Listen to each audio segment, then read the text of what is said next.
तो प्रधानमंत्री मोदी के ये जो किंग मेकर हैं नीतीश कुमार और नायडू बाबू, जिनकी बैसाखियों पर मोदी सरकार चल रही, जिनके ऑक्सीजन पर मोदी सरकार चल रही है, आज ये बुरी तरह फंस गए और ऐसा फंसे हैं कि इन दोनों के आगे, ये जो दोनों सरकारी दामाद हैं, इनके आगे कुआं है और पीछे खाई है। आगे कुआं पीछे खाई। अब नीतीश कुमार और नायडू बाबू की जो नई मुसीबत है, इसका मोदी सरकार पर कितना असर। प्रधानमंत्री नरेंद्र मोदी जी ने सोचा नहीं था कि अगर वो ऐसा चाल चलेंगे तो कहीं ना कहीं वो अपने ही जाल में फंस जाएंगे और बात उनकी कुर्सी तक आ जाएगी। चंद्रबाबू नायडू और नीतीश कुमार की बैसाखियों के सारे चल रही एनडीए सरकार में इस वक्त दोस्तों घमासान देखने को मिल रहा है। चंद्रबाबू नायडू और नीतीश कुमार ने जिस तरह से मोदी सरकार का सीधे तौर पर समर्थन किया और उनको सत्ता के अंदर ले आए, लेकिन अब चंद्रबाबू नायडू और नीतीश कुमार के ऊपर इतना बड़ा प्रेशर बनाया जा रहा है, या तो आप उसका विरोध करो या फिर मोदी से अपना समर्थन वापस लो और मोदी की सरकार गिरा दो। तो अब सवाल तो ये बड़ा उठ रहा है दोस्तों, क्या नायडू और नीतीश कुमार एक बड़ा फैसला लेंगे और आखिर क्यों सड़कों पर इंडिया के सारे मुसलमान उतरे हुए हैं। दिल्ली के जंतर मंतर को पूरी तरह से ब्लॉक कर दिया गया और वहां पर सीधे तौर पर बड़ी चेतावनी नीतीश कुमार चंद्रबाबू नायडू को मुसलमानों ने दे दी, जिसके बाद कहीं ना कहीं भाजपा के खेमे के अंदर भी खलबली मची हुई है। हमारे साथ वरिष्ठ पत्रकार मौजूद है दीपक शर्मा, आप उनकी इस रिपोर्ट को देखिए। नमस्कार, मैं दीपक शर्मा हूं, मेरे यूट्यूब मंच पर आपका स्वागत है। दोस्तों, प्रधानमंत्री मोदी के ये जो किंग मेकर हैं नीतीश कुमार और चंद्रबाबू नायडू, जिनकी बैसाखियों पर मोदी सरकार चल रही, जिनके ऑक्सीजन पर मोदी सरकार चल रही है, आज ये बुरी तरह फंस गए और ऐसा फंसे हैं कि इन दोनों के आगे, ये जो दोनों सरकारी दामाद हैं, इनके आगे कुआं है और पीछे खाई। आगे कुआं पीछे खाई। अब नीतीश कुमार और नायडू बाबू की जो नई मुसीबत है, इसका मोदी सरकार पर कितना असर पड़ेगा, एनडीए पर कितना इम्पैक्ट जाएगा, ये मैं आपको आगे बताऊंगा कि बहुत इंपॉर्टेंट है। लेकिन पहले ये जान लेते हैं कि आज दोपहर में दिल्ली में ऐसा क्या हो गया कि नीतीश बाबू और नायडू दोनों का ब्लड प्रेशर दोपहर से बढ़ा हुआ है। दरअसल आज दिल्ली के जंतर मंतर मैदान में देश भर के मुसलमानों की आज बहुत इम्पॉर्टेंट मीटिंग थी वक्फ बिल के विरोध में। और इस मीटिंग में पूरे देश से, समूचे भारत से जितनी भी इस्लामिक संस्थाएं हैं, वहाँ से धर्मगुरु आए थे। सारे धर्मगुरु थे, शिया सुन्नी सब। और इसके साथ साथ देश की जितनी भी पार्टियां, चाहे आप कांग्रेस ले लीजिए या तृणमूल ले लीजिए, समाजवादी पार्टी ले लीजिए, लेफ्ट पार्टी ले लीजिए, जो भी इंडिया अलायंस की पार्टीज़ हैं, सबके नेता वहां पर मौजूद थे। यानी धर्मगुरु भी थे, नेता भी थे इंडिया अलायंस के सारे, और साथ में हजारों की भीड़ थी। और इस भीड़ के बीच में यह तय हुआ, बल्कि लास्ट वार्निंग दी गई, आखिरी चेतावनी नीतीश कुमार को और नायडू बाबू को, साथ में चिराग पासवान को भी। और यह कहा गया लास्ट वार्निंग में कि नीतीश बाबू और नायडू बाबू, अगर आप इस बिल का साथ देते हैं, ये बिल जो इंट्रोड्यूस होने जा रहा है, अगर इसका आप साथ देते हैं, वक्फ बोर्ड बिल, सरकार के साथ जाते हैं, तो याद रखिएगा, वार्निंग दी जा रही है आपको कि मुसलमान आपको कभी माफ नहीं करेगा। यानी मुसलमान फिर वोट नहीं देगा। स्ट्रेट वर्ड, स्ट्रेट मैसेज, सीधा बड़ा मैसेज जो है चंद्रबाबू नायडू को कर रहे हैं, चंद्रबाबू नायडू को, हमारे पासवान साहब को और नीतीश कुमार को। याद रखिए, दुनिया जब तक कायम रहेगी, अगर आप इस वक्त, नाजुक वक्त में इस बिल की तायीद करेंगे तो आपको मुसलमान कभी नहीं माफ करेगा, क्योंकि आपकी तायीद की वजह से ये बिल कानून बनेगा। अब दोस्तों, ये जो मीटिंग थी, इतनी बड़ी मीटिंग थी जहां हज़ार मुस्लिम्स इकट्ठे हुए थे, ये मीटिंग दरअसल all India Muslim personal law board ने कराई, एपेक्स बॉडी मुस्लिम्स की, उन्होंने कराई। उसके अलावा सारे धर्मगुरु थे, सारे उलेमा थे, जितने भी हिंदुस्तान में नामचीन हस्तियाँ हैं मुस्लिम समाज की, वो सब थी, सारे नेता थे। और एक क्लियर कट मैसेज, भले ही ओवैसी बोल रहे हों या समाजवादी पार्टी से धर्मेंद्र यादव बोल रहे हों या महुआ मित्रा बोल रही हो, कोई बोल रहा हो, मैसेज बड़ा क्लियर कट था कि मिस्टर नीतीश कुमार, मिस्टर नायडू बाबू, या तो आप मुसलमानों का साथ दीजिए इस मसले पर, या मिस्टर मोदी के साथ जाइए। या तो आप अपना वोट बैंक मुसलमान का चुनिए, और या फिर सत्ता के जो सत्ताधीश है मोदी, उनको चुनिए। दो रास्ते हैं जो आप चुनेंगे। और मेरी कई मुस्लिम नेताओं से भी बात हुई, उनका ये कहना था कि साहब जो हमारी समस्या है वो ये है कि एक तरफ नीतीश कुमार टोपी पहन लेते हैं, हमारे साथ इफ्तारी करते हैं, हमारे साथ समाज के साथ जो है तमाम वायदे करते हैं, हम इनको वोट देते हैं, और नायडू बाबू को तो हम दिल खोलकर वोट देते हैं और वो भी हमारे साथ इफ्तारी करते हैं, टोपी पहनते हैं, सब कुछ करते हैं, लेकिन अंदर ही अंदर हमें नुकसान कर रहे हैं। अंदर ही अंदर ये मोदी से मिले हैं और कम से कम इस बिल पर अगर ये मोदी जी के साथ जाते हैं तो फिर इन रिश्तों को हम हमेशा हमेशा के लिए खत्म कर देंगे। सीधे तौर पर वोट फॉर चैलेंज है मुसलमानों का, 1-to-1 चैलेंज करा गया। दोस्तों अंदर की कहानी कुछ ऐसी है कि जब ये बिल इंट्रोड्यूस किया गया पार्लियामेंट में, उस वक्त नीतीश बाबू हों या नायडू बाबू हों या चिराग पासवान हों या अजीत पवार हों, ये जो अपने को सेकुलर नेता बोलते हैं, जो मुस्लिम वोट लेते हैं, इन्होंने नानुकुर किया मोदी जी से और ऐसा एक इंडिकेशन दिया कि भाई हम इस बिल के साथ नहीं हैं। तो दरअसल मोदी सरकार थोड़ा सरेंडर कर गई और बजाय वोटिंग कराने के, बिल पास कराने के, हिम्मत नहीं हुई, उन्होंने उस बिल को संसदीय कमेटी को रेफर कर दिया, एक ज्वाइंट पार्लियामेंट्री कमेटी को रेफर जेपीसी को, कि देखिए भाई क्या बदलाव हो सकता है इसमें, यानी मामला रफा दफा कर दिया उस वक्त। लेकिन हुआ ये कि जब ये पार्लियामेंट्री कमेटी की मीटिंग शुरू हुई, जिसके चेयरमैन जगदम्बिका पाल साहब थे, बीजेपी के एमपी हैं, पहले कांग्रेस में थे, बस्ती से आते हैं, उत्तर प्रदेश से आते हैं, ये भी खूब मुस्लिम वोट लेते हैं और अब मुसलमान इनसे भी बहुत नाराज़ है, अब शायद ये कंस्टिट्यूंसी में मुस्लिम इलाकों में जा भी ना पाए।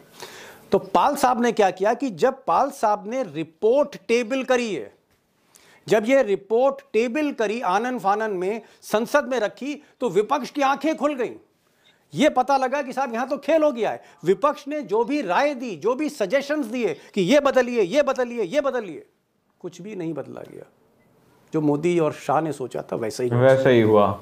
और उसके बाद एक तरह से तैयार किया गया था। जब 15 फरवरी 2024 को ये जो साहब हैं किरण रिजिजू, इनका नाम है, मोदी जी के खास हैं, ये माइनॉरिटी अफेयर मिनिस्टर हैं, इन्होंने प्रेस कॉन्फ्रेंस करके कैमरे पर बोला कि भाई नीतीश कुमार और नायडू ने हमारा साथ दिया है, नीतीश एंड नायडू, इवन चिराग पासवान, ये सब हमारे साथ हैं और इन नेताओं का मानना है कि ये जो बिल है वक्फ का, इससे मुसलमानों की भलाई होगी, मुसलमानों का भला होगा। अब ये सुनते ही ना सिर्फ इंडिया अलायंस में आग लगी, मुस्लिम नेता भी बहुत नाराज हुए और यहां तक कि नीतीश और नायडू के खिलाफ नारेबाजी हुई और लोग इस कदर नाराज हुए जो आज भीड़ में भी दिखा, नारेबाजी भी हुई हर तरह की।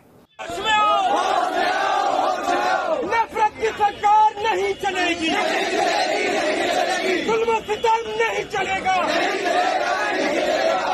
इस तरह से जंतर मंतर में दिल्ली के अंदर ये मामला देखने को मिले थे। दोस्तों समझ नहीं आ रहा है कि भाई जाएं तो जाएं कहाँ, आगे खाई है पीछे कुआं है, मैं आपको बता चुका हूँ।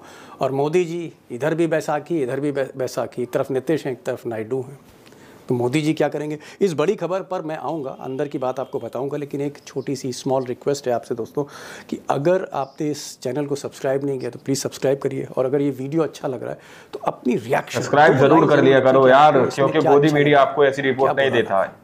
दिल से लिखिएगा क्या अच्छा लगा, क्या बुरा लगा, कमेंट भी किया करिए। असली खबर पर आता हूँ। खबर ये कि अब ये अचानक ये हड़कंप क्यों मच गया है, क्यों आज देश के सारे मुस्लिम नेता, सारे धर्मगुरु, सारे उलेमा, सारी मुस्लिम एपेक्स बॉडी के पदाधिकारी और सारे नेता, कांग्रेस पार्टी के, डीएमके के, टीएमसी के, जितनी भी सेकुलर पार्टी हैं, ये सब इकट्ठा वहाँ क्यों हुए इकट्ठा? दरअसल वो इसलिए हुए क्योंकि मोदी जी ने जो पाल साहब की कमेटी की रिपोर्ट थी, इसको मोदी कैबिनेट ने अप्रूव कर दिया है। अप्रूव करने का मतलब है कि ये बिल, यानी जो एक कानून बनने जा रहा है, इस बिल को फिर से इंट्रोड्यूस किया जा रहा है और आने वाले 2-4 दिन में ये तैयारी है।